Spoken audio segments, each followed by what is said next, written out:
Vavaka isika. Andriamanitra ray zanaka ary fanahy masino, misaotra anao izahay ny amin'ity ora sy fotoana ity, izay omenao anay, natantarahanay ny fiombonam-bavaka ho fankalazana sy fanomezam-boninahitra ny anaranao. Misaotra anao ny amin'ny fitantananao ny fiainanay tsirairay avy, ka velonay natrapamonjena matratra ity andro ity. Tsy noho ny fahatsaranay izany, fa noho ny fitiavanao Andriamanitra, noho ny famondram-ponao eo amin'ny fiainanay.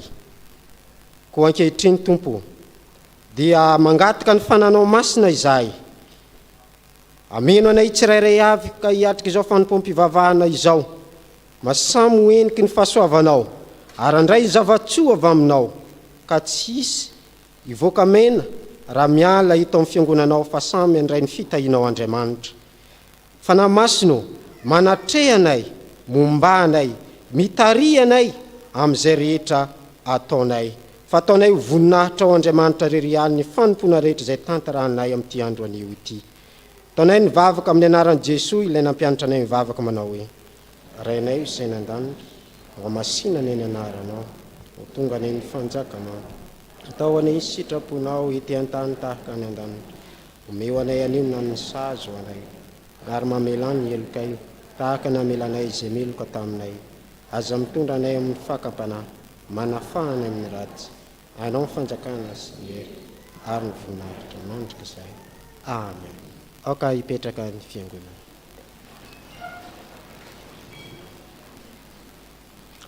Tonga amin'ny fotoana izay fankalazana ny tenin'Andriamanitra isika, izany dia alohavany 10 minitra ho an'ny sekoly alahady, ka ao anatin'izany dia anatanteraka ny hirany ny sampana sekoly alahady.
Vavaka sika Tompo, ry Andriamanitra ray sy zanaka ary fanahy masino, misaotra anao izay raha mbola nomenao fotoana toy izao indray ny tanora sy ny ankizy hianoina ny teninao.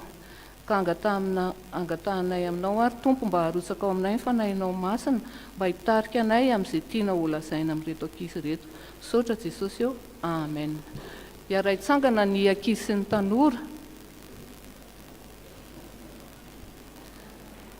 Hamaky ny soratra masina sokafa ny baibolitsika rakizy ao amin'ny epistily ho an'ny Efesianina. Efesianina toko 2 ny andinin'ny 4. Efesianina toko 2 andinin'ny 4. Rehefa hita dia rahantsika mamaky amin'ny anaran'ny Tompo. Fa Andriamanitra izay manan-karena amin'ny famindram-po noho ny halehiben'ny fitiavany izay nitiavany antsika. Amen. Afaka mipetrakantsika tompoko. Ny tantara kely izay angalantsika afatra an'io rankizy dia raisintsika amin'io soratra masina io. Tantara ny nary no ambarako aminareo androany, tantaraiko aminareo androany. I nary dia zazalahy kely izay, mafimafy loha izay izy. Tsy dia mihaino loatra ny tenin'ny dada sy neny izy, fa rehefa miteny dada sy neny dia izy mieritreritra zavatra foana. Ay, za foana, za zany tsy irahana foana, tenenina foana. Indray mandeha dia nirahany neny ary nary. Nary andany ianao maka kitay. Neny koa, za foana nirahany neny, ny ankizy tsy irahany neny. Dia hozy izy neny hoe, efa samy manana ny raharaany daholo fa voahiraka daholo nareo rankizy. Isoa zao manasa vilia mampiritrano. I Naivo mandeha matsaka. Ianao zany ny asanao dia mba maka kitay ianao indraindray dia izany ny anyrahako anao. Tezitry nary. Za foana nirahana fa neny koa mahita ho lazaina foana. Dia lasa izy tsy sazoka zany nandeha naka kitay. Noho ny tany ampakana kitay tany izy sady mieritreritra ihany. Hitan'ireo tsara zany fa raha hariva hiala atao trano ato fa tsy ho hitan'ireo intsony tsisy aka kitay intsony. Dia lasa nary. Tonga avy any izy dia nandeha nianatra indray izy zany dia noho ny hariva ny andro lasa tokoa izy natory daholo ny olona dia nifoy izy moramora dia nijaikojaiko nandeha nivoaka ny trano. Tsisy nahita zany ny voahany tao. Hoe, vao mivoaka izy, hoe, mangatsika be zany andro aty atokotany aty zany. Hay, mangatsika zany. Dia nefa moa dia enti-pasahina sy le atezerana dia sy andeha ihany voaka ihany. Dify ny trano, maizina amin'izay ny lalana, tsisy jiro intsony. Maizikitroko izany lalana izany. Fa nandeha ihany izy. Nentiny adalana zany amin'izay ary fa nisy alika mivovo. Nisy vorondolo manenoneny, vorona hafahafa. Neny atahotra amin'izay nary. Nangovongovitra. Za zany matahotra. Takizay ihany janona tany an-trano. Fa any an-trano izao mifandrinako mafana be. Any an-trano izay tany ohatr'izay natory tsara. Tia matahotra zany dia teo izy. Natsiaro amin'izay satria nary mpianatra sekolelada rankizy. Dia natsiaro izy hoe rehefa misy olana dia antsoy Jesosy. Dia niantso an' Jesosy izy mivavaka tsotsotra teo izy. Jesosy mifona aminao afanaditra. Mamindrafo amiko Jesosy tario lalana mba hiverina any an-tranonay fa hifona amin'ny dada sy neny fa tsy netiny nataoko. Rehefa natahotra izy zany dia nalala hoe ratsy ny nataony. Dia tampotampoka teo dia iny nisy fiarana pôlisy nandalo. Dia nijanona teo amin'izany dia fa inona ny ataonao rery eto? Tsy zany andriamatoa pôlisy fa niala tany an-tranonay fa naditra ako fa te irahana foana dia tezitra nefa ny fantako kay nieritreritra kay moa ny olona rehetra irahana daholo ao an-trano fa za ihany ny tena tsy mety irahana. Fa iza ny tranonao? Tena tsy tadidiko ny tranoko. Tsy tadidiko ny tranoko fa fantako ny anaran'le quartier.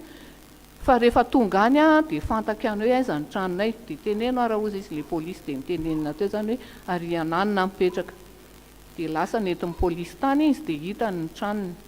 Dia noho ny tonga tao an-trano izy dia ozy izy hoe nandondona zany dia naterin'ny pôlisy izy dia ozy izy ny pôlisy hoe iza ny ray aman-dren'ity zazy ity dia izay tompo. Fa tsy heninareo ny voahany, tsy heninay mihitsy tompoko ny voahany fa samy matory moa ny ankizy dia tsy heninay.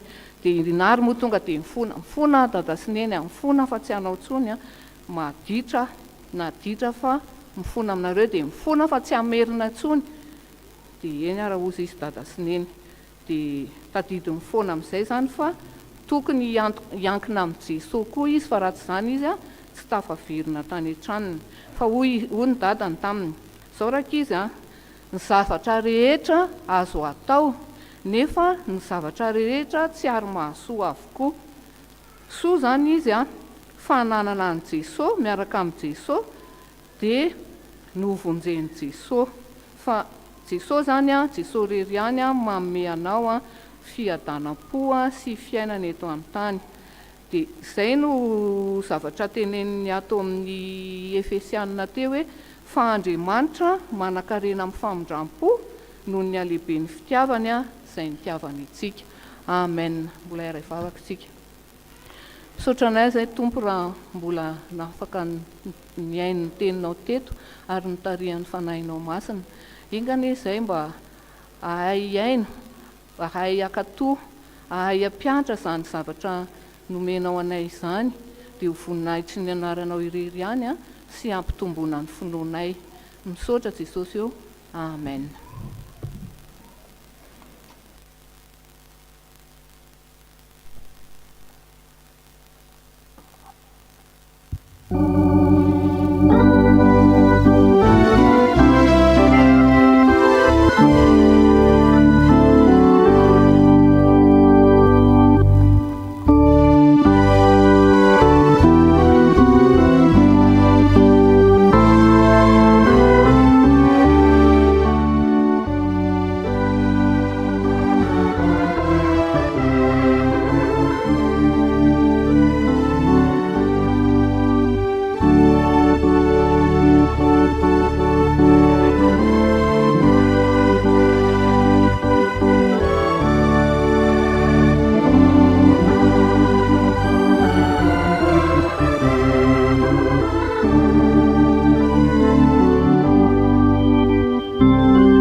Ny soratra masina sy hain'ny tenin'Andriamanitra sika ry havana, sokafiny baibolinao ao amin'ny bokin'ny Joël. Joël toko 2, vakiana manomboka amin'ny 12 ka hatramin'ny 17. Joël toko 2, vakiana manomboka amin'ny 12 ka hatramin'ny 17. Rehefa samy nahita dia vakiana amin'ny anaran'i Jesosy ny teny. Koa ankehitriny, koa na dia ankehitriny aza hoy Jehovah, niverenina amiko amin'ny fonareo rehetra ary amin'ny fifadikanana sy ny fitomaniana ary ny fitarainana, ary ny fonareo ny triatriaro fa aza ny fitafianareo, ary miverenina amin'ny Jehovah Andriamanitrareo fa mamindra fo sy miantra izy, maharo-po sady be famindram-po ary manenina amin'ny loza. Fandrao mba hanenina ihany izy ka hamela amin'ny fitahiana ao aoriana, dia fanatitra hohanina sy fanatitra ahidina ho an'i Jehovah Andriamanitrareo.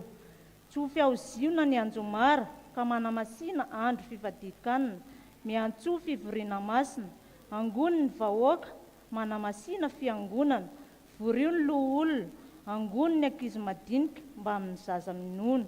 Aoka ny mpapakatra hiala ao anefitranony, ary aoka ny ampakarina hiala ao an-trano fandriany. Eo anelanelan'ny lavarangana fidirana sy ny altara no aoka hitomaniny mpisorona, fanao fanompom-pivavahana ho an'i Jehovah, ka hanao hoe: hiantrao ny olonao Jehovah, ary aza vela ho latsa ny lovanao ka ho tapahany jentilisa. Fa nahoana no ataony any amin'ny firenena hoe: aiza izay Andriamaniny?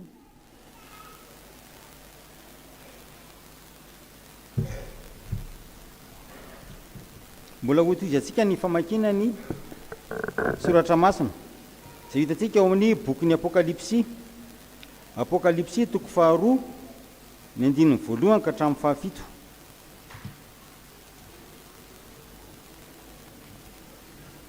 rehefa hita dia raha mamaky amin'ny anaran'i Jesosy Kristy.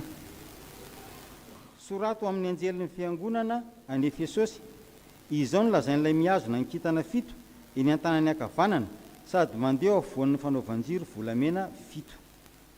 Fantatro ny asanao sy ny fikelezanao aina sy ny faharetanao ary ny tsy fahazakanao izay mpanao ratsy, ary ianao efa nizaha toetra izay milaza ny tena ho apôstôly, kanto tsy izy ary hitanao fa mpandainga izy, ary manana faharetana ianao ka niaritra noho ny anarako sady tsy reraka. Kanefa manan-kery aminao aho satria efa niala tamin'ny fitiavanao voalohany ianao, koa tsarovy izay nitoeranao fony tsy mbola lavo dia mibeba ka manaova ny asa voalohany, fa raha tsy izany dia ho avy aminao ka hamindra ny fanaovanjironao hiala amin'ny fitoerany. Raha tsy mibebaka ianao kanefa izao no toetranao, halanao ny asan'ny Nikolaita izay alako koa, izay manatsofona aoka izy hiaina, izay lazan'ny fanay amin'ny fiangonana, izay maresy dia avelako hihinana ny avy amin'ny azonaina izay eo amin'ny paradisa n'Andriamanitra.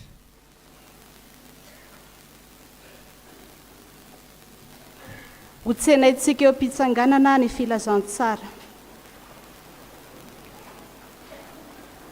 Filazantsara araka ny Jaona toko 2:12, ny anjininy 4:30 ka hatramin'ny anjininy 4:30.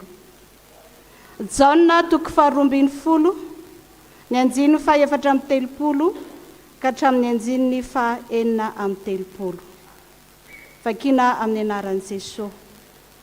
Dia namaly azy ny vahoaka ka nanao hoe: efa renay tamin'ny lalàna fa Kristy aharitra mandrakizay, ka ahoana ny ilazana hoe tsy maintsy asandratra ny zanak'olona?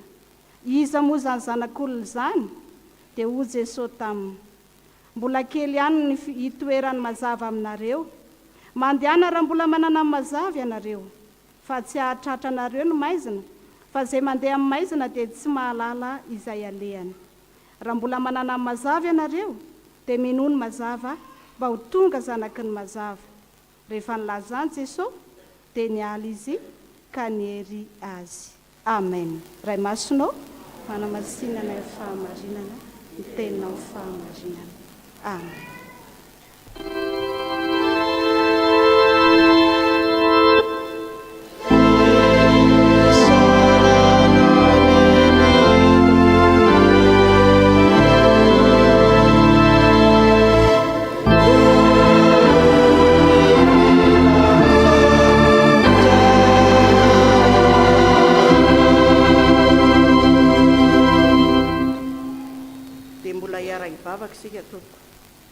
Ry Andriamanitra rainay eo, rainay tsara indrindra amin'ny alàna ny Jesosy Kristy ianao.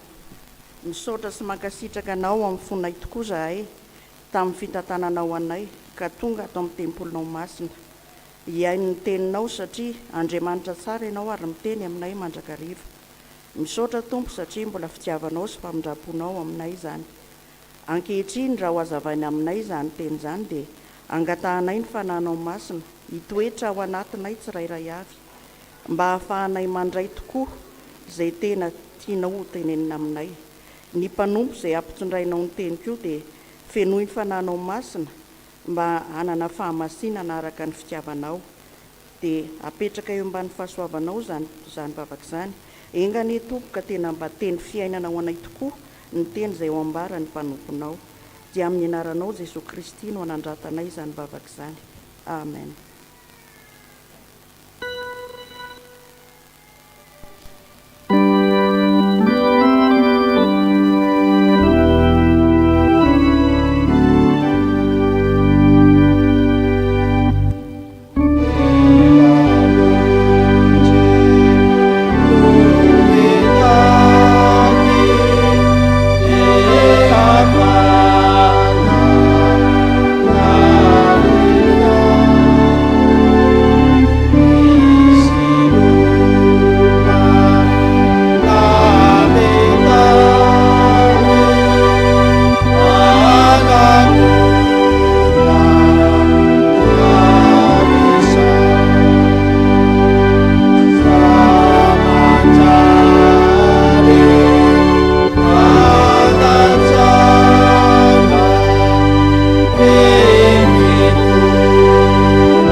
aminao izay malalin'Andriamanitra sady voantso ny masina ho aminao ny fahasoavana mba ny fiadanana avy amin'Andriamanitra raintsika sy Jesosy Kristy tompontsika.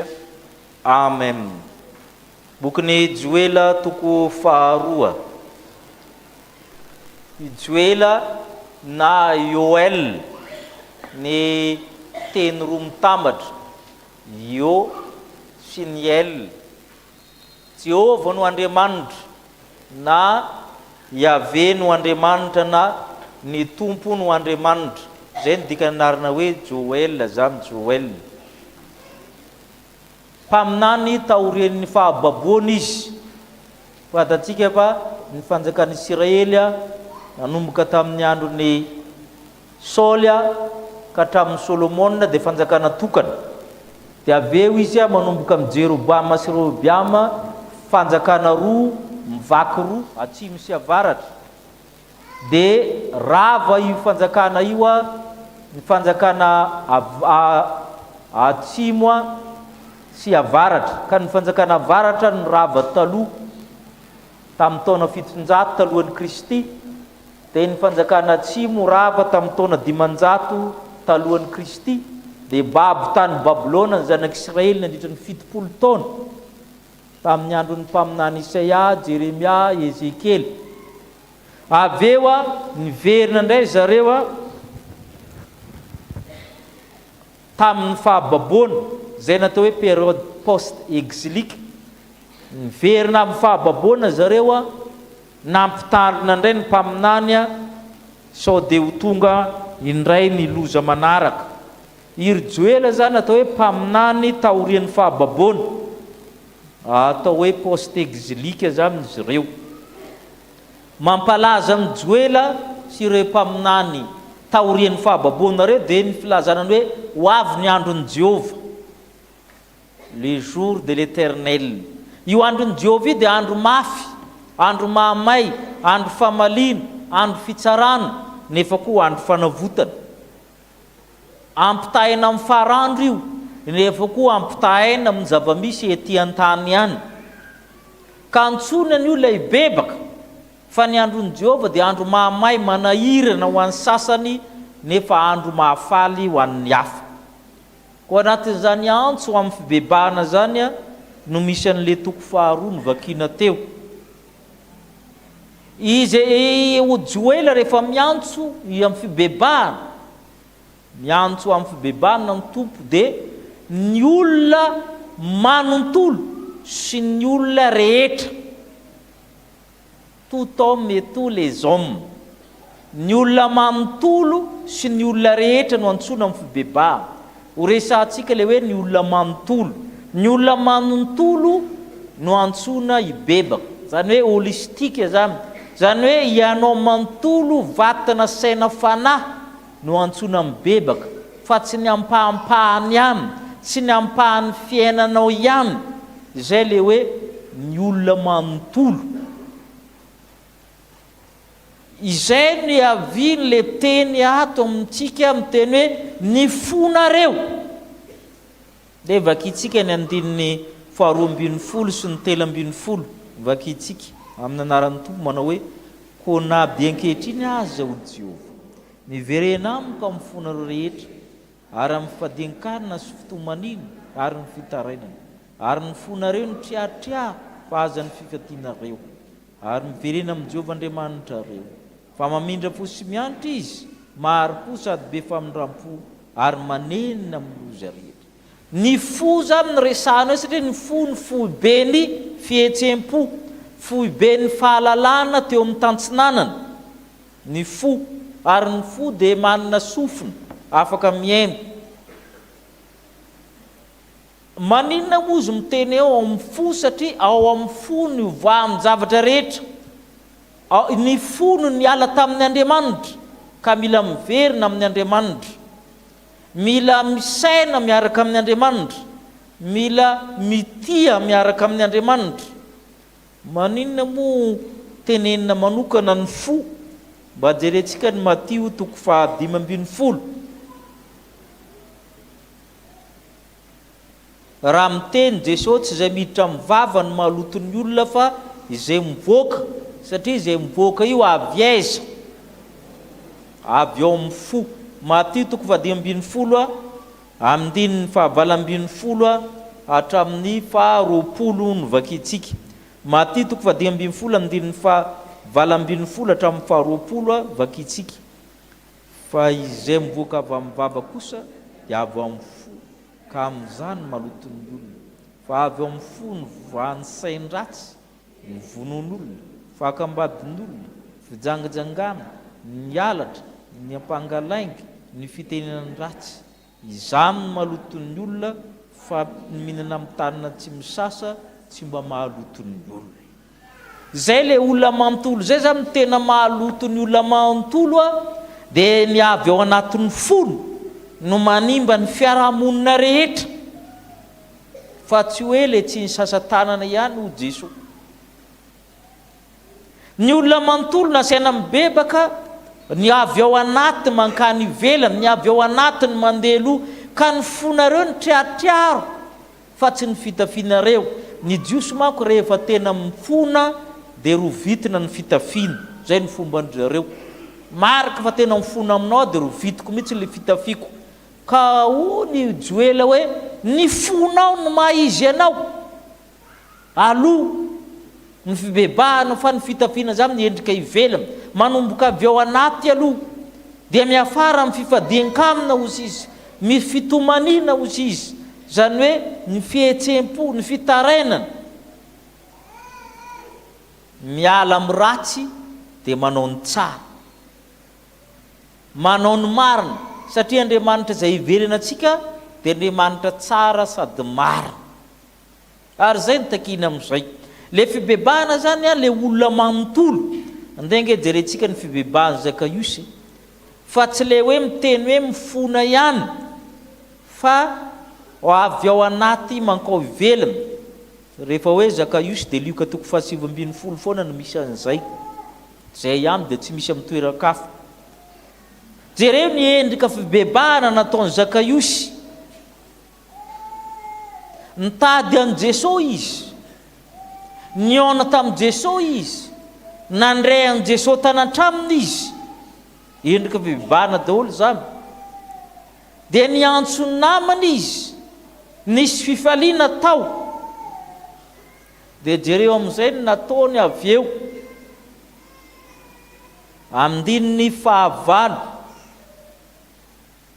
Vakitsika ny Luka 7:20 amin'ny 9. Ahoana ozy izy? Fa Zakaiosy kosa nitsangana nanao tamin'ny Tompo hoe, ino Tompo, ny antsasaky ny fananako omeko an'ny malahelo. Ary raha misy zavatr'olona nalaiko tamin'ny fanambakana dia onerako avy efatreny izaho. Onerako ozy izy ny zavatra nambakaiko, ny olona nambakaiko. Ary za nolotra ny ampahany amin'ny fananako hikarakarako ny hafa. Le olona nihidy taloha, le olona tia tena taloha nanangona, lasa mizara, lasa manonitra. Ny olona manambaka lasa manonitra. Ary zay le fibebahana zany amin'ny olona manontolo le mibebaka. Tsy ny ampahampiainana zany mibebaka zany, fa ny tokantranonao ve mibebaka, ny arabolanao ve mibebaka, ny arakasa ao aminao ve misy fibebahana, satria natao hoe mibebaka dia miova ny dikany, mankany amin'ny tsara, mankany amin'ny marina, mankao amin'ny Andriamanitra. Ny olona manontolo holistika no asaina mibebaka. Dia ny zavatra faharoa, ny olona rehetra no asaina mibebaka. Venenantsika ihany Joela 2 teo. Ny olona rehetra no asaina mibebaka. Ny 9:40 vakitsika. Ahoana ozy izy?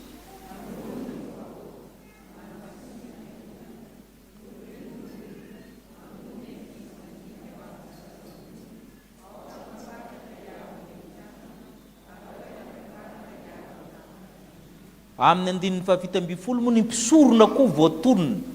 Ny amin'ny 9:50 izy miteny tsofo mafy ny anjomara. Ny anjomara dia fiantsona ny olona rehetra. Antso amin'ny ady antso ho an'ny fifaliana, antso ho amin'ny fivavahana. Zay ny teny nampiasan'ny zanak'Israely azy. Asy fivoriana masina ozy izy mba hibeba amin'ny olona, ary tsisy hafa miala raha tiana ho avitra ny firenena, raha tiana androso ny firenena, ary fibeba amin'ny pirenena io no tsy ampy eto amintsika mahatonga fahanitrana. Jere tsara fa mitonony ny vahoaka na ny tsy mivavaka zany, tonony ny fiangonana, ny loholona, ny ankizy madinika tsy afamaina hatramin'mbola minono, satria samy nanota avokoa izy rehetra. Eto zany dia tsika ny soratra masina ny zazakely tsy manota ny zazakely, fa ny anazy ny fahotana atao hoe en puissance eo anatin'ny lohany ao, efa te hiady io, efa te hamono io, fa ao andohany ao ilay izy fa tsy hanakita, ka tsisy hafa miala ozy izy hatraminy vao nampakabady ozy izy tompony andraikitra. Zany ny olona rehetra ny mpisorona izy to amin'ny 170 tokony tomany ao amin'ny tempoly akaiky ny altara, ary iny tsy ampy. Rehefa tsy tompony andraikitra amin'ny fibebahana ny olona dia tsy handroso velivelona ny fiangonana ny firenena, satria feno olona tsy mibebaka ao anatin'ny fiangonana, mpiangona fotsiny fa tsy mpivavaka. Ary zay zany mahatonga azy io teny joela io manahirana. 170 eno tsara hoe eny alelan'ny lavarangana fidirana sy ny altara no ako hitoman'ny mpisorona mpanao fanimpomavana ho amin'ny Jehovah, ka hanao hoe hiantrano olonao Jehovah, aza vela ho latsa ny lovanao, ho tapahany jentilisa. Ino no dikan'izany? Ny firenena tsy mibebaka dia anjakan'ny firenena hafa. Zay ny dikany. Anjakan'ny firenena hafa ny arenanao, ny volamenanao, ny fiainanao, izy ny manapaka ny fitondrana ny firenenao, satria anao firenena tsy mibebaka. Izay mahatonga ny mpisorona mitondra vavahana izy tokony bebaka koa, aza vela ho latsa, aza anjakanjaka amin'ny firenena hafa ny firenenay, fa tokony bebaka izay. Ary marina mandrakariva io na eto amintsika, ny firenena hafa anao napaka anao. Ary zay nanjoy zanak'Israely, zanak'Israely efa tsy mibebaka avy ny Egyptianina manapaka azy, zanak'Israely efa tsy mibebaka avy ny Asirianina manapaka azy mangalatra ao, rehefa tsy mibebaka izy avy ny Babilonianina mangalatra ny arenany. Ny firenena tsy mibebaka dia angalary ny olona ny arenany. Oka zabo ny soratra masina marina, satria maditra ny pre-firenena dia feno fahoriana amin'ny tany, ary tsy misy te bebaka, tsy misy tompony andraikitra. Ary zaro atsy ny tompony andraikitra, samy tsy tompony andraikitra daholo izy mianakavy. Nefa le hoe ny olona manontolo, tout homme de tous les hommes, tout humain et tous les humains, ny olona rehetra tsisy hafa miala raha tena androso ny fiangonana, raha tena tokony anjakan'ny fahamarinana ny fiangonana, aza mitomany fahamarinana rehefa tsy te anao fahamarinana, ny anao loha ataovy. Ary ino manahirana, laha ny andro fanometsiny tamin'ny tokantrano anankiray zay masika be le ray mpianakaviana. Any ka le zanany vavy tokana zany efa slogan mihitsy hoe raha misy olona miresaka amin'ny manontany anay dia dadanay masika. Na tsisy fandraisana ary le resaka, efa zatra mihitsy izy manao hoe dadanay masika. Na tsy madio arany trano, ka dadanay masika loatra dia mikorotana ny sainay dia tsy voadio. Dia zay foana zany izy tsy tompony andraikitra farany zany bevoka izy ty.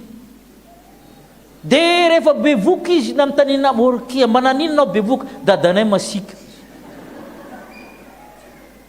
Inona ny dirany dadanareo amin'ny tsy asiako toy ny fainareo mitoy, izy mitazona ny lakleny io. Ary zay mihitsy ny zava-misy nefa na anaty fiangonana aizy tsy tompony andraikitra amin'ny tenan'ny olona, tsy tompony andraikitra amin'ny zavatra nataon'ny olona, fa manilika amin'ny hafa foana. Zay ny zava-misy na anaty fiangonana na anaty fiarahamonina. Satria zay madinika dia angalatra, dia tsy anara-dalàna. Zany foana le zavatra mitranga na iza zany, satria samy tsy tompony andraika. Ary zay le hoe ny olona rehetra tenenina eto hoe hatramin'ny zaza-monona tokony bebaka, manana anjara didy eo masin'Andriamanitra. ny olona rehetra amin'ny fibebahana fa samy tokony hitodika amin'ny tena ny olona rehetra jerenge ny lioka toko 10 hoe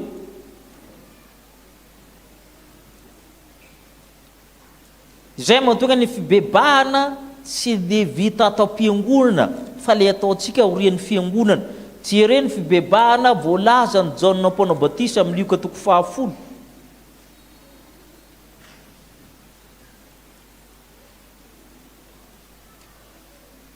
lioka toko 13 azafady lioka toko 13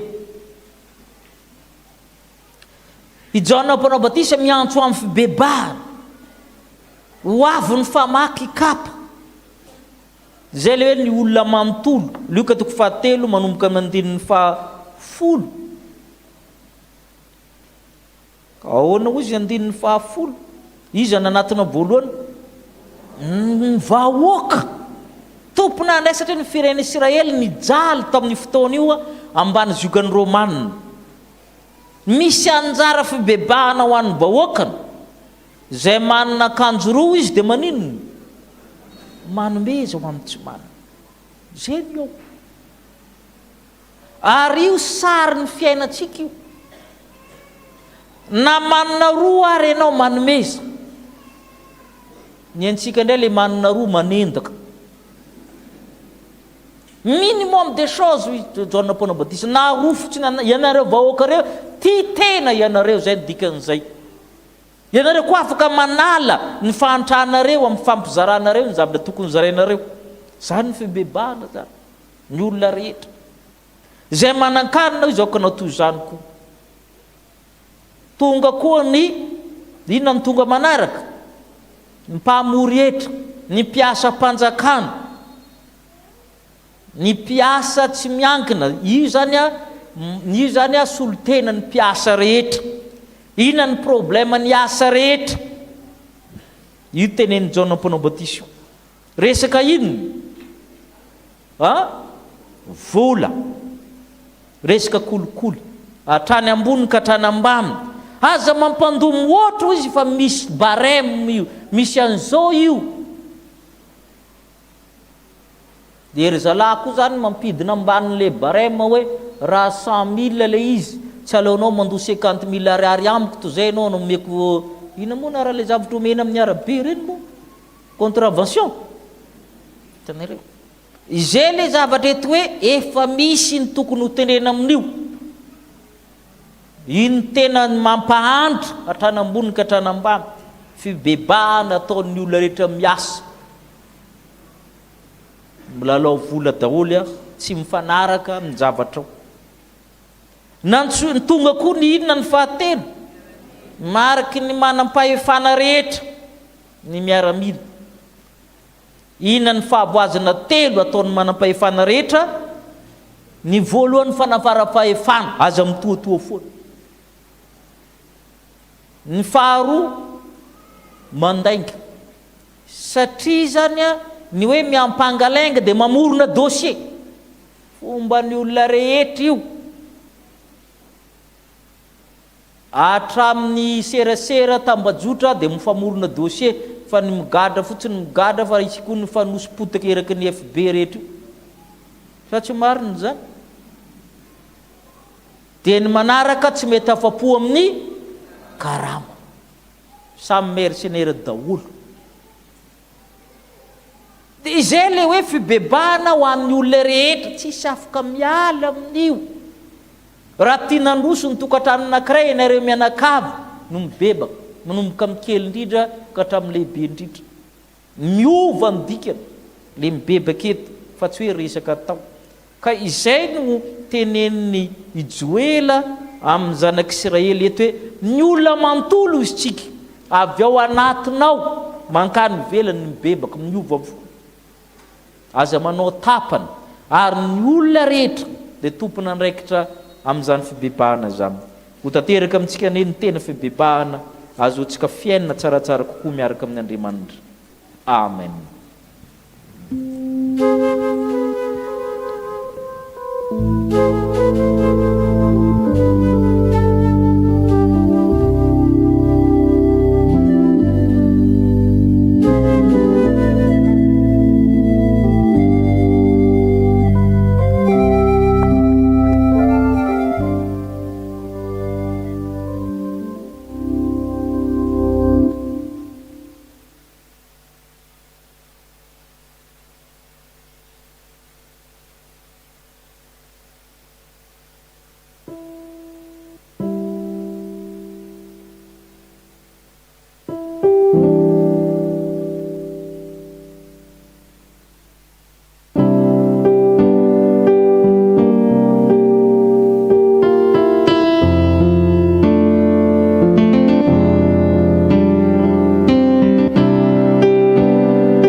dia isika iombona amin'izao vavaka fifonana izao.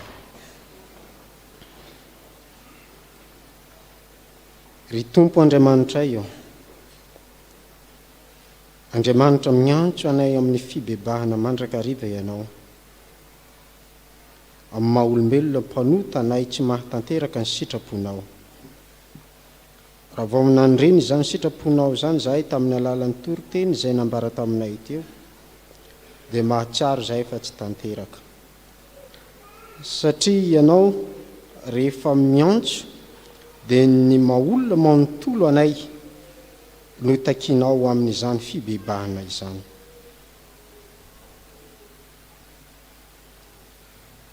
Ka izany dia mivoaka avy any amin'ny fonay fa tsy aty amin'ny endriky ivelany no tantarahana izany. Matetika nefa zahay toa zavatra endrikendriky ivelany fotsiny no fibebahana ataonay, fa tsy tena vokotry ny fonay hana ka lasa fiatsaram-belatsia izany, ary na ataonay amin'ny namanay sy mpiarabelona aminay izany. Na dia tsy fantatra ny mpiarabelona aminay aza fa ianao Andriamanitra mahafantatra izany. Eny fa na dia izay any am-potsy miloaka azy dia fantatra ao Andriamanitra. Koa izany tsy fahatanterahanay izany no ibebahana eto anatrehanao sy fonanay aminao. Mamindrafo aminay, mamelany elokay. Ary tsy maha-olo manontolo anay ihany no asainao mibebaka, fa ny olona rehetra, ny tsirairay, manomboka amin'ny lehibe hatramin'ny zaza minono izany, dia asainao mibebaka avokoa. Ary zany no antoka mampandroso ny fiarahamonina misy anay, mampandroso ny fiangonana misy anay, eny, mampandroso ny firenena misy anay. Fa raha ny tsapa sy hita dia tsy tonga amin'izany fibebahana izany ny olona rehetra, tsy tonga amin'izany fibebahana izany ny firenenay, hany ka anjakany 𝗔𝗟𝗔𝗛𝗛 izay mahatonga ny firenenay lasa anatin'ny fahantrana lalina sy fijaliana ny vahoaka ao aminy, satria marika ny tsy fanekenanao Andriamanitra sy ny sitraponao. Ary ao anatin'izany dia lasa tsy teo tompona andraikitra ny tsirairay fa variana manilaka amin'ny hafa. Tompo Andriamanitra io, mifona aminao izahay, mibebaka aminao amin'izany tsy fibebahana izany, fona ho an'ny firenenay. Anao Andriamanitra no akamela eloka. Ianao Andriamanitra amindra fo noho ny amin'ny Jesosy Kristy Tompo, izay tonga hamonjy izao tontolo izao. Amin'ny anaran'i Jesosy no anaovanay ny vavaka. Amen.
riavana raiso ampifaliana sy amin'ny fanantenana eo ampitsanganana ny teny famelan-keloka tolotry ny tompo atsika. Hoy ny tompo, satria ninoanatra ianao ka nanetry tena teo anatrehako, izaho efa niaina. Aza matavitra ianao, fa efa nanavitra anao aho. Efa niantso ny anaranao aho, ahy ianao. Izaho dia izao no namono ny fahadisoanao, ary tsy ho tsaroviko ny fahotanao. Fa toy izao ny tiavan'Andriamanitra izao tontolo izao, nomeny ny zanany lahy tokony mba tsy very izay rehetra mino azy, fa hanana fiainana mandrika izay. Ko ambara amin'ny anaran'i Jesoa, vaovavela ny elokareo noho ny anaran'ny masina. Alleluia, amen. Fa sambatra ny olona izay vaovela ny elo sy voasarona ny fahotana. Sambatra ny olona izay tsy sainy Jehova eloka ary tsy misy fitaka ny fanahy. Amen.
Isika iombona amin'izao vavaka fangatahana izao. Andriamanitro, ankehitriny izahay raha nandre nandray ny famelan-keloka izay natolotrao dia mitondra ny fangatahana eto anatrehanao. Mivavaka aminao izay Andriamanitro, ny amin'ny kristianina tsirairay avy, indrindra fa eto amin'ny sapely militaire ampahabe, mba ho kristianina miaina amin'ny fiainana fibebahana ka maolona manontolo azo no hibebahana. Mba anatanteraka ny sitraponao, hitombo amin'ny finoana, hitombo amin'ny fanolorantena eo anatrehanao Andriamanitra. Ny amin'ny sampana tsirairay avy, ianao Andriamanitra ny mioka hiasa amin'ny alalan'ny fanahy masina amin'ny tompona andraikitra ny birao isan'ny 𝗔𝗟𝗔𝗛𝗛. Vavaka ny amin'ny fiangonana izay tariny ray aman-dreny mpitandrina mivady, dia ianao Andriamanitra ny no anome hery, anome tanjaka fahasalamana. Ny birao mpiangonana izay tariny filoha Tompo dia aoka anao no anome fitahina ho azy ireo ary n'olo-tsaina ka mba hatonga azy atarika izany fiangonana izany ka hanana fahasoavana sy fitahina avy aminao Andriamanitra. Vavaka aminao izahay ny amin'ny firenenay. Aoka Tompo mba anjaka amin'ity firenenay ity ny amin'ny olona rehetra ny fiainam-pibebahana ka mba hatonga anay tsy anjakazakany ny firenena hafa fa ho tena iaina amin'ny fahaleovantena tanteraka amin'ny maha firenena manana fiandrianany ny amin'ity firenena malalana ity. Jesosy Tompo, taio ireo mpitondra manana fanamatahotra anao Andriamanitra ka mba hikatsaka mandrakariva izay asoa ny firenena sy ny vahoaka ao aminy. Vavaka Tompo izay ny amin'ny fiangonana Jesosy Kristy eto Madagasikara. Ianao Andriamanitra ne no atanteraka ny programan'asa rehetra izay efa napetraka eo am-pelatananao izay tanterahan'ny fiangonana. Taio ny tompona andraikitra manomboka avy any amin'ny filoha hatramin'ny mpitandrina rehetra efa any amin'ny sahanao Andriamanitra manatanteraka ny asany eo anivo ny fitandremana tsirairay. Vavaka Tompo izay amin'ireo manana tsy fahasalamana na ny tenany na ny fianakaviany na ny ankohonany na ny amin'ny toeram-pitsaboana izany na ny amin'ny atokantrano amin'ny toerana rehetra. Andriamanitra mahita izany ianao ka hiditra antsehatra ka hanome fahasalamana, hanome fanasitranana ho azy. Izay rehetra manana olana, Tompo, ianao Andriamanitra no hamaha izany ka mba hitombona amin'ny fifaliana sy amin'ny fanantenana ary amin'ny finoananao Jesosy Kristy. Ary ataovy matoky anao ny tsirairay avy ary ny vokitry ny fitariny fananao masina izany. Amin'ny anaran'i Jesosy Kristy Tomponay no hanonana izany vavaka izany. Amen. Dia isika riavana hiaraka anambara ny fanekem-pinoana kristianina dia izay fanekem-pinoana araka ny soratra masina na ny fanekem-pinoana larina fahatelo iarahantsika manonona amin'ny anaran'ny Tompo manao hoe: mino an'Andriamanitra tsy toa izay mpanao lanitra sy ny tany. Andriamanitra dia fanahy, Andriamanitra dia fitiavana, Andriamanitra dia manjaka hatramin'ny taloha indrindra ka ho mandrik'izay. Andriamanitra dia mampiseho ny fitiavana antsika fa fony mbola mpanota isika dia maty monjy antsika Kristy. Mino an'i Jesosy Kristy zanany lahy tokony atombotsika tonga izy hitady sy hamonjy ny very. Izy no lalana sy fahamarinana ary fiainana. Izy dia tsy miovy maly sy anio ary mandrik'izay. Mino ny fanahy masina. Izy no manambara ny fanahy antsika fa zanak'Andriamanitra isika. Ny fanahy iray ihany no hanaovam-batisantsika rehetra ho tena iray. Ny fandresena izay enti mandresy izao tontolo izao dia ny finoantsika. Tompo, ampitombo ny finoanay. Amen. Aoka hipetraka ny fiangonana. Miomana amin'ny herinandro masina isika, ao ny lakamisy masina, zoma masina, ialoha ade avewa, ialohavan'ny sampany rofia zany. Misy ny pasika, misy ny fandraisan'ny fanasan'ny Tompo. Io mampana amin'izany isika. Vala amin'ny 30 amin'ny 900 ny andininy voalohany no raintsika. Hitsangana ny mpanaivana san'ny Tompo rehetra sy zay rehetra mikasa tokana ho mpandray amin'ny volana aprila io. Vala amin'ny 30 amin'ny 900 ny andininy voalohany hitsangana ny mpanaivana san'ny Tompo sy ny katekomenina ho atokana. Mama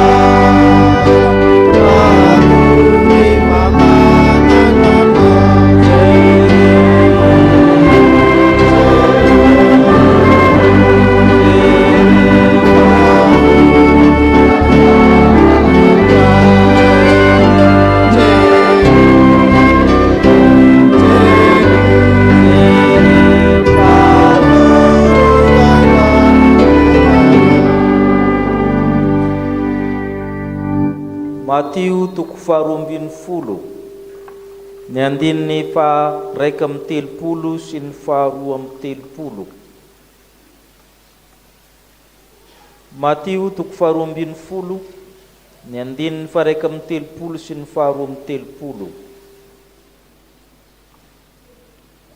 Matio toko faharoa ambin'ny folo ny andininy faha 1:30 sy ny faha 2:30.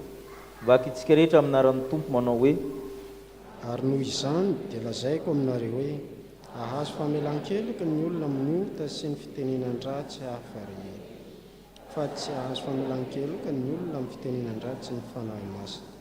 Ary na iza ny manao tena ny ohatra ny zanak'olona dia ahazo famelan-keloka ihany, fa na iza ny mitena ny ohatra ny fanahy masina dia tsy mba ahazo famelan-keloka na amin'izao fiainana izao na amin'ny ho avy. Amen. Mahazo toerana isika. Androanitsika dia nazavana tao hoe inona zany atao hoe miteny ratsy ny fanahy masina na manao blasfemia zany ny fanahy masina. Zareny Jesosy anankiroa aloha le zavatra azavaina. Izay miteny ratsy ny zanak'olona na i Jesosy dia mety mahazo famelan-keloka aloha. Ne nataon'ny farisé teto dia miteny hoe i Jesosy io izy manana devoly. Zay aloha zany ny zavatra nataony zareo. Na tonga ny Jesosy nanao ny teny io hoe i Jesosy zany lazaina fa manana devoly. Izay zany natonga ny Jesosy nanao ny teny hoe mahazo famelan-keloka ianareo raha za mitenenanareo ratsy, raha za no ataonareo an'izany. Fa ny fanahy masina raha ataonareo an'izany dia tsy mahazo nareo. Le hoe miteny ratsy ny fanahy masina dia maro ny dikany ary tsy misy teolojianina mahay manazava azy io tanteraka. Miteny ratsy ny fanahy masina ianao raha miteny hoe olona manana fanahy masina lazainao fa misy devoly. Zay zao santionana anankiray. Miteny ratsy ny fanahy masina koa ny olona raha manenjika fiangonana. Miteny ratsy ny fanahy masina koa ny olona raha manenjika mpanompon'Andriamanitra. Miteny ratsy ny fanahy masina koa ny olona raha manazimbazimba ny zavatra masina rehetra. Fa le hoe tsy mahazo famelan-keloka ny resantsika. Ny fomba fiasan'Andriamanitra dia manao natao hoe trinité économique. Zany hoe misy fitantanana natao anatin'izy telo reo, Andriamanitra telo zay iray. Raha mijeritsika amin'ny testamenta taloha, izy n'Andriamanitra tena miasa. Andriamanitra ray, Jehova Jireh, zay antsoina azy. Io zany tena miasa ao amin'ny testamenta taloha.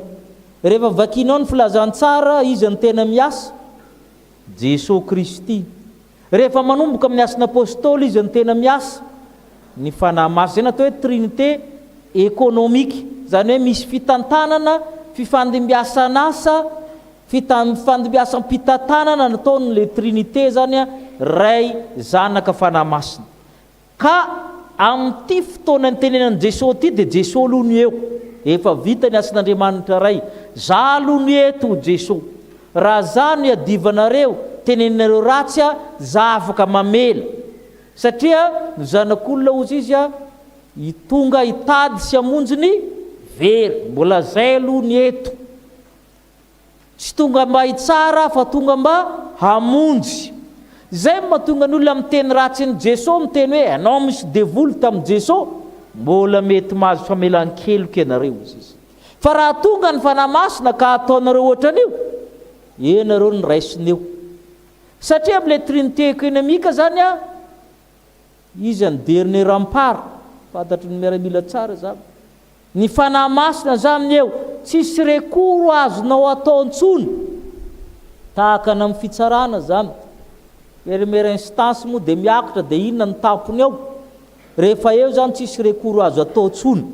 Ohatr'izay koa le izy. Satria ny fanahy masina ny mpandimby an'i Jesosy, tsisy tsony 4e personne aorian'ny fanahy masina, telo ihany. Ka raha vao miady amin'io ianao dia ianao ny raisiny eo. Tsisy tsony. ary irréversible ny asan'ireo.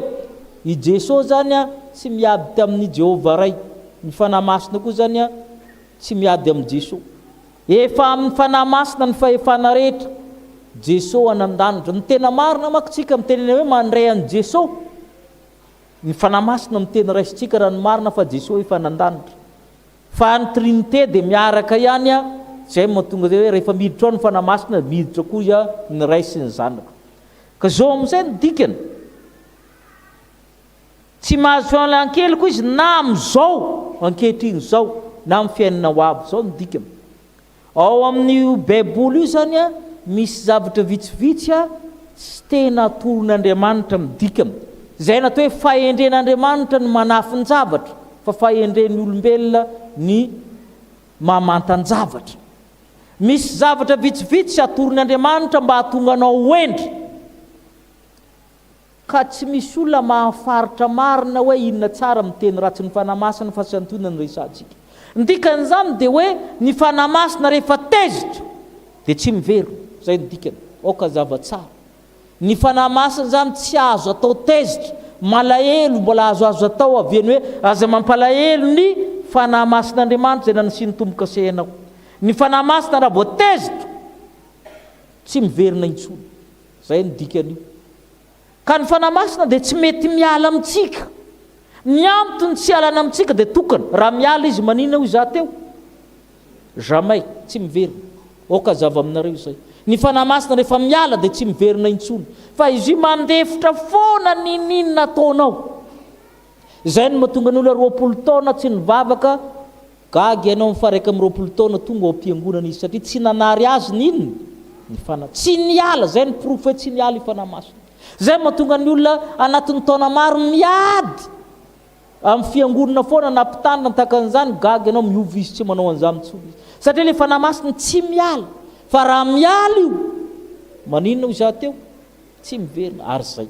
Ka izay no mahatonga an'Andriamanitra misy zavatra vitsivitsy ao amin'ny baiboly ao tsisy valiny. Ny antony mahatonga anao hitandrina. Ka ny zavatra tsy voavalinao dia hoe oviana ny fanahy ny tezitra. Misy mahavaly sa tsisy?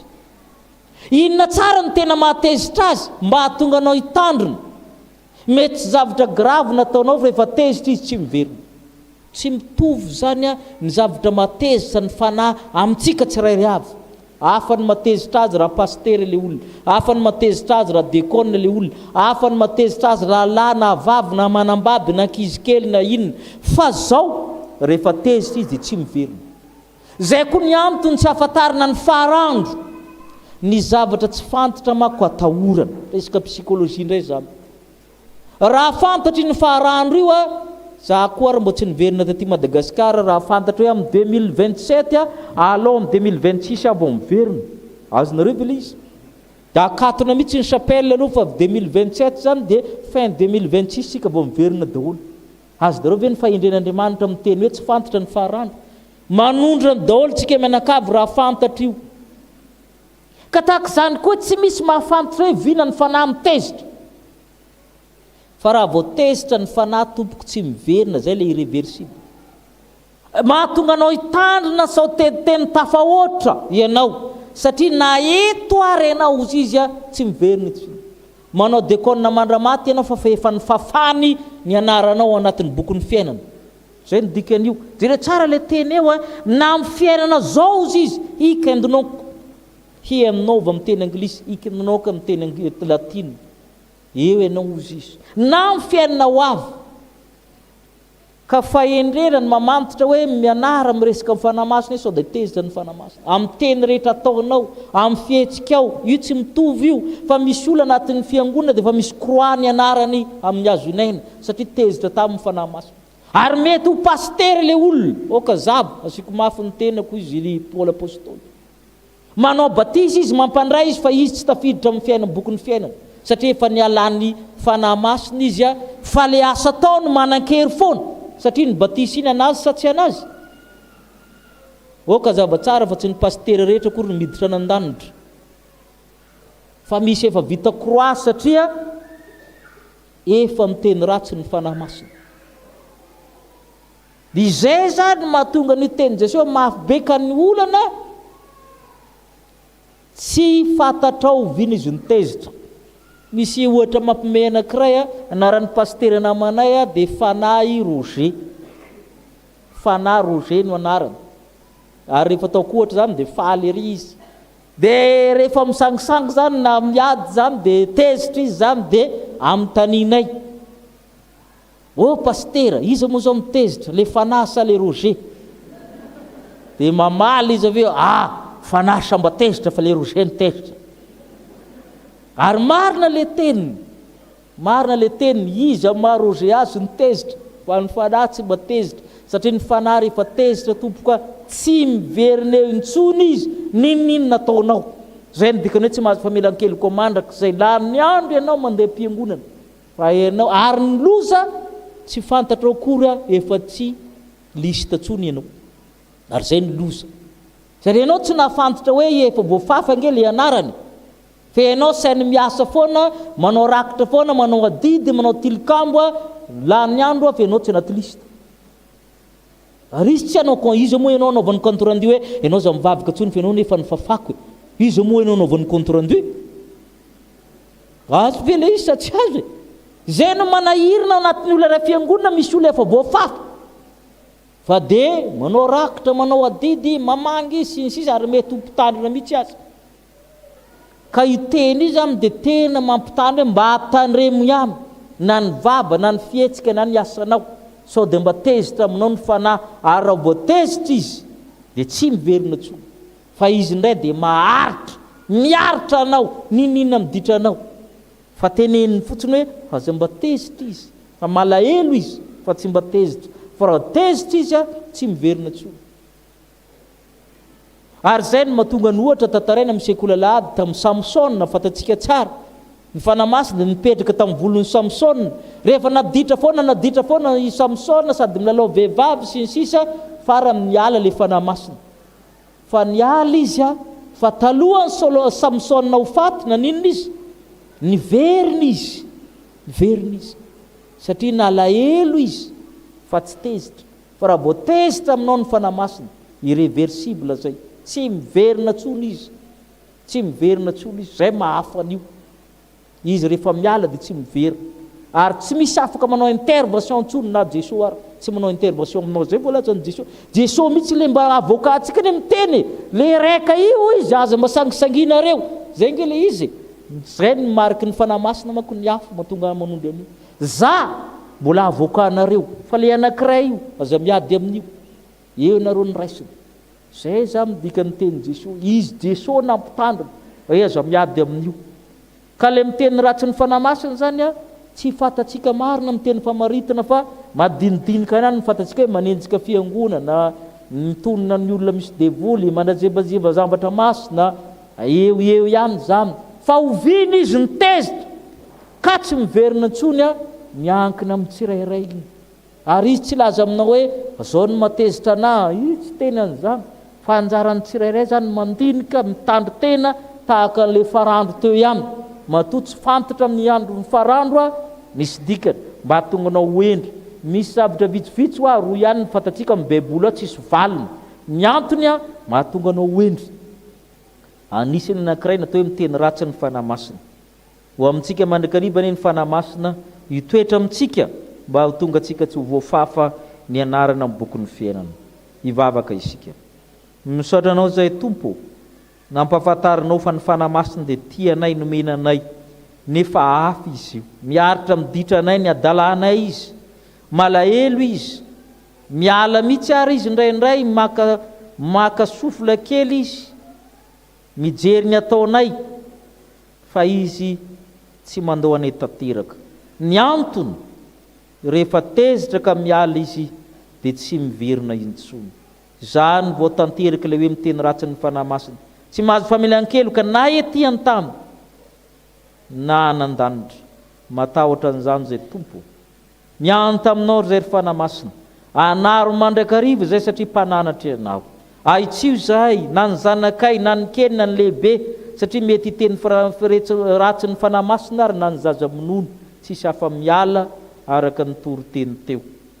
Ko mangataka aminao zay ry fanamasina masiny zay diovy zay. Tantany mandrakariva zay satria efa nosoranao zanak'Andriamanitra. Aza fafahana re nositra masina mahazanak'Andriamanitra anay. Misaotra ry fanamasina fa tia anay ianao, tia ny zanakay, tia ny tokantraminay, tia ny fiangonanay, tia ny firenenay. Misaotra ry fanamasina. Amen.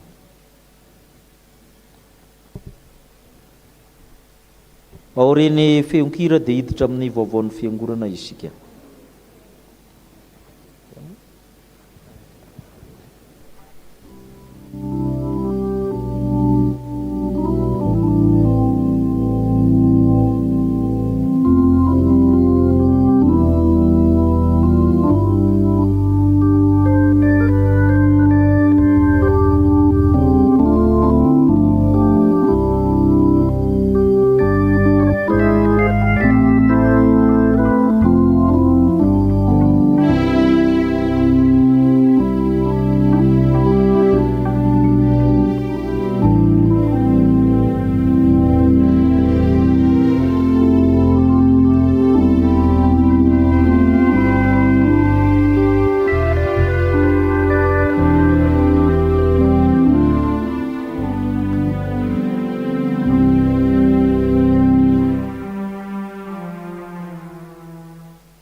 Tompo loharanom-piadanana ne anome fiadanana anareo mandrakariva amin'ny zavatra rehetra.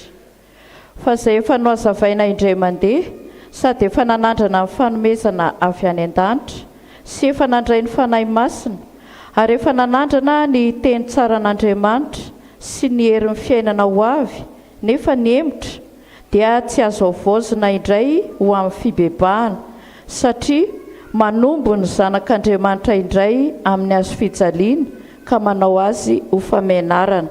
Hébreux 9:1-4. Toy izao indray amin'ny vaovao voaray tamin'izao maraina izao. Fitaizam-panahy protestanta ho an'ny folo alin-dà fiangonana miaramila Ivato. Ny komitin'ny fankalazana 520 taona ny arahana mivavaka. Eo ambany fiahin'ny révérend docteur Rakototsafy Mikael Mivady, aumônier militaire national, sy ny colonel Randriana Arsona Ratsimivony ary sy Mivady filohan'ny fiangonana. Dia faly manasa anareo amin'ny grand buffet gastronomique izay atao ny alahady fa 4 volana May manomboka amin'ny 12 ora sasany ao amin'ny akany Soafonenako Amorom-Paria Mandrosoa Ivato. Izany dia hoentina amitana ny asa fanorenana ny akany vaovao. Izany dia ahitana efitra 10 amin'ny ambany rihana sy efitra lehibe iray any amin'ny ambony rihana. Ny fandraisana anjara dia 7 alina sy 2 hetsy ariary ary ny tombony amin'izany raha ohatra misy tsy fafana dia 2 hetsy ariary. Maneho fankasitrahana feno anareo amin'ny fandraisana anjara amin'ny fampandrosoana ny asan'Andriamanitra. Vaovao avy amin'ny sampana tanora kristianina. Isaorana ny Tompo noho ny fahatanterahany opération Takosa tamin'ny alahady 17 volana Martsa lasa teo. Isaorana isika fiangonana tamin'ny fandraisana anjara mankasitraka tompoko. Sampana dorkasy fiadanana. Ny volana aprily dia volana natokana ho an'ny sampana dorkasy. Noho izany indrindra no anasanantsika mpianakavin'ny finoana sy ny sampana velona eto am-piangonana amin'ny hetsika izay karakarainy. Isy ny famelabelaran-kevitra mahakasika ny entreprenariat na ny fandraharana izay atao ny 5 volana aprily izay ataon'ny filohan'ny dorkasy Ramatoa Felicité Mananjara anasana ny tanora sy ny rehetra. Isy ihany koa ny éducation financière na ny fanabeazana ara-bola atao ny 12 volana aprily izay ataon'Andriamatoa Ratovinirina Mandimbison izay anasana ny vehivavy sy ny rehetra. Ary isy ihany koa ny vavaky ny ray aman-dreny ho an'ny zanany izay ataon'ireo mpitandrina mizatra raha eto amintsika anasana ny rehetra. Isaky ny alahady ihany koa no ataony varotra fampiratiana izay ataony ka ahitana ny vokatra izay novokarin'izy ireo.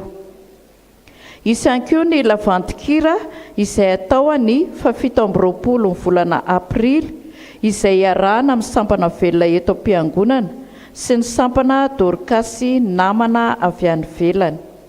Miverina ny sampana dorkasy any eo ariva amin'ny 3 ora. Mankasitraka andrika atsika rehetra amin'ny fanohanana. Andriamanitra manakarepasoavana omba atsika rehetra. Sampana sekolelahady. Antsoina ireo rehetra feno 12 taona no miakatra anatrika ny fampianarana iarahana amin'ny pasteur tahina anio ariva amin'ny 2 ora sasany. Ny lohahevitra dia tanora mitia araka ny sitrapon'Andriamanitra.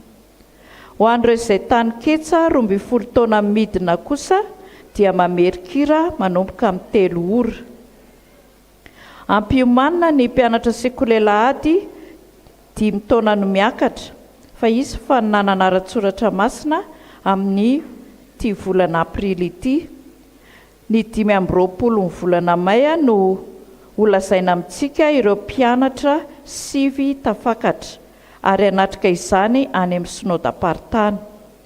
Ampiomanina sahady ihany koa ny mpianatra sekolelahady rehetra fa ny alahady fa 12 ny volana Jona no anatanterahana ny fanadinana foibe. Mijanona ny mpampianatra sekolelahady rehetra fa natanteraka fivoriana rehefa vita izao fotoana izao. Sampana vondrona fototra laika, finaritra, nahazo fanasana eny amin'ny aumônerian'ny 𝗔𝗟𝗔𝗛𝗬 ny Miantso 10 anio ariva manomboka amin'ny 2 ora sasany ariva. Misaotra antsika mpianakavy ny finoana ihany koa tamin'ny fanohanana ny sampana tamin'ny rindrakira izay niarahana tamin'ny tanora masina Itosy omba antsika trany ny Tompo. Sampana mpanazava stily.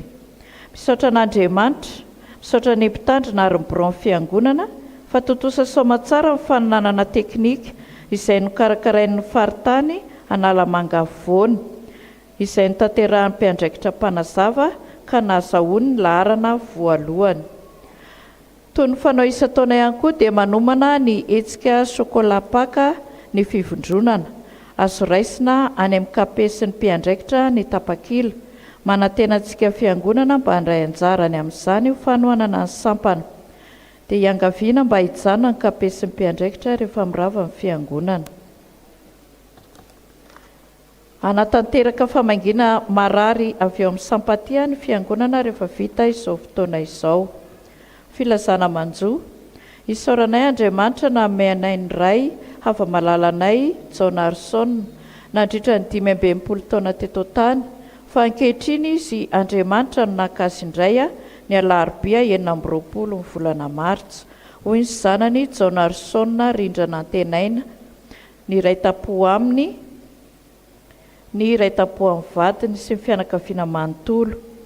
Ny fandevenana moa dia nitanterahana androany ary hoentinao amin'ny FJKM Viliazo fanantenana mialohany ametrahana azy ao amin'ny fasan-drazany ao Andriankely Viliazo ihany. Fa Kristy no antony havelomako ary ny fahafatesana no azahoako tompony. Izay indray vaovao ray tamin'izao maraina izao voninahitra ao an'Andriamanitra irery ihany. Fifaliana ho antsika navitany fanamasinana fanambadiany retavatsika rajoely manina andrianjaka mahery Silviosy rasoanavy sitraky ny aina marveye rasamy anjara sy tahiry vola mandimby sosy andrianome sotra ny avo raha ao zareo dia hitsangana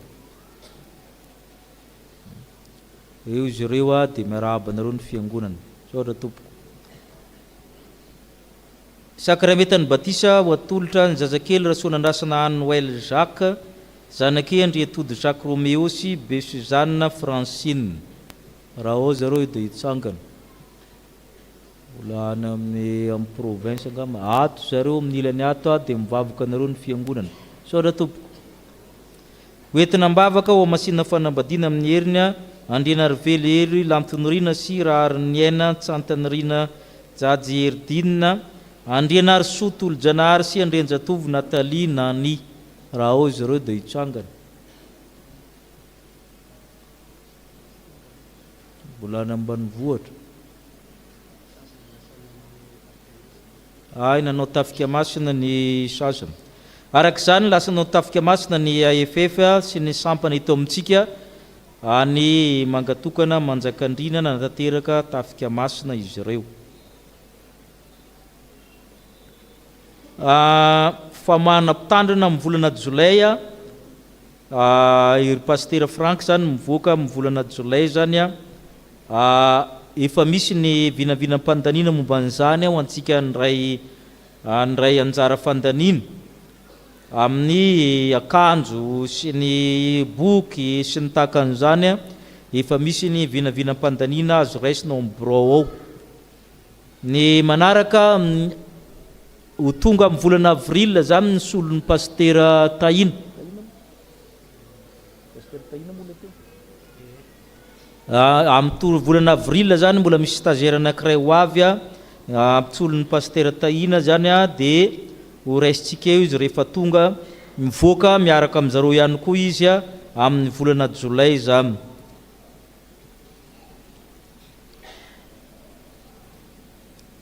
Efa amintsika ny fandarana herinandro masina dia efa samy miomana zany amin'ny dekona sy ny sampana, ny sampanasa, ny katekômena ho amin'ny herinandro masina zany mba ho totosa antsakany sandavana azotsika mianakavy am-panahy zany mba tsy handalo foana izao herinandro masina sy pasika 20 amin'ny 20 ity.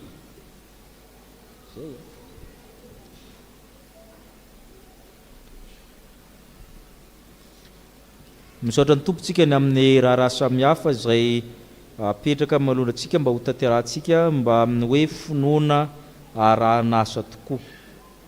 Tonga amin'ny fotoana ny rakitra isika eo ny tokopihira hira ao anatin'izany eo ny dekona andamina antsika amin'ny fanaovana ny rakitra.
Fifalianao antsika ny nandray ny fahasoavan'ny tompo teto a, marina ny fotoantsika ho raintsika nila mialoha sy aoreny tsodrano.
aterahandriamanitra aminao zao tsodrana zao ary andriamanitra ny fiadanana izay mitondra ny Jesosy Kristy mpiandro lehibe hiala amin'ny maty mitondra ny ranony fanekena mandrakizay izy ny atanteraka anareo amin'ny tsara rehetra anao ny sitrapony hiasa ao anatinareo izy hotahina raha mandeha hotahina raha mivoaka hotahina raha miditra hotahina raha mivoaka hotahina raha mandeha na mitoetra ka ny fahasoavan'i Jesosy Kristy ny fitiavan'Andriamanitra ray fampiraisina na mifanamasina hitantana nareo naiza naiza lianareo amen.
Anandanitra ary fiadana ety ambony tany amin'ny olona ankasitrahany ho an'Andriamanitra ireny ny voninahitra amin'ny anaran'ny Ray sy ny Zanaka ary ny fanahy masina amen. Mandehana amin'ny fifalian'ny tomponareo.